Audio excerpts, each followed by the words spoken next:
Tak terima kasus pembunuhan ibu dan anak di Subang dibongkar, Danu dituduh ngarang cerita. Bongkar kasus pembunuhan ibu dan anak di Subang, Muhammad Ramdhanu alias Danu, 23, dituduh mengarang cerita.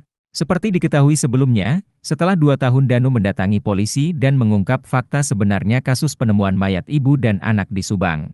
Sehingga kasus pembunuhan ibu dan anak di Subang pun sedikit menemukan titik terangnya. Namun, kini titik terang tersebut bak ditutupi kembali, di mana ternyata Yosef rupanya tak terima dengan berbagai keterangan yang disodorkan oleh Danu.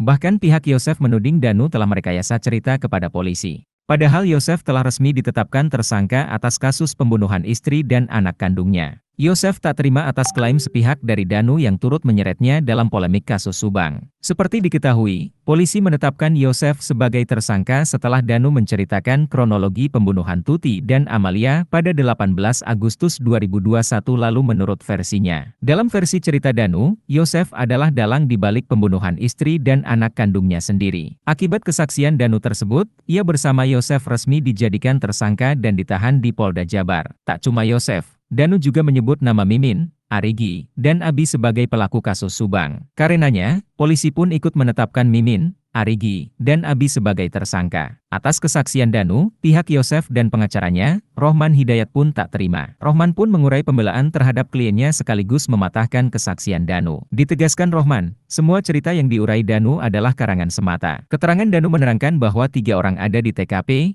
Arigi, Abi, Mimin. Itu Arigi. Abi, Mimin enggak kenal sama Danu, jadi itu ngarang, imbuh Rohman Hidayat melalui sambungan telepon, Senin, 23 Oktober 2023. Lagi pula kalaupun Yosef, Mimin dan anak-anaknya terlibat kasus Subang, penyidik sudah pasti menahan mereka semua. Terlebih 2 tahun lalu, Mimin, Arigi, dan Abi serta Yosef sudah menjalani tes kebohongan. Makanya ketika sekarang Danu buat pengakuan Arigi Abi ada di TKP. Ibu dan anak-anaknya, Mimin, Arigi dan Abi udah dites kebohongan. Kalau ada kebohongan, pasti dikejar kok sama Bareskrim, ungkap Rohman Hidayat. Karenanya kini menurut Rohman, semua keterangan Danu hanya rekayasa. Termasuk soal barang bukti golok yang disebutkan oleh Danu sebagai senjata Yosef menghabisi Tuti dan Amalia. Sejak 2 tahun lalu, barang bukti golok tersebut tidak jua ditemukan. Semua yang direkonstruksi itu semua murni rekayasa Danu. Kalau memang benar, katanya dia, Danu, disuruh ngebuang barang bukti, dia enggak bisa menemukan barang itu sampai sekarang, ujar Rohman.